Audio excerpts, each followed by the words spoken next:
MTRCB Chair Lala Soto hindi kasama sa magre-review ng The Rapists of Pepsi Paloma. Narito ang eye-spotted report ni Anton.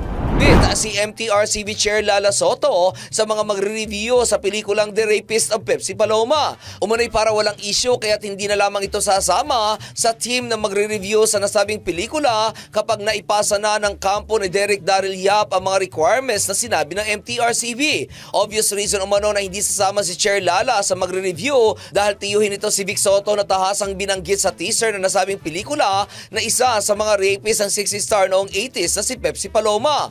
Kung matatandaan, ipinost ni Daryl ang nasabing teaser noong January 2, ngunit noong nakaraang linggo ay ipinatanggal na ito ng Muntinlupa Regional Trial Court matapos manalo si Vic Soto sa isinampa nitong writ of habeas data. Samantala, hanggang ngayon ay marami pa rin ang interesadong malaman kung sino talaga ang producer ng nasabing pelikula dahil napag-alaman umano na walang kinalaman dito ang mga losos at maging ang mga kalaban ni Pasig City Mayor Vico Soto na si Sara Diskaya. At iyan aking balitang showbiz para sa impilang may todong lakas, DWIZ.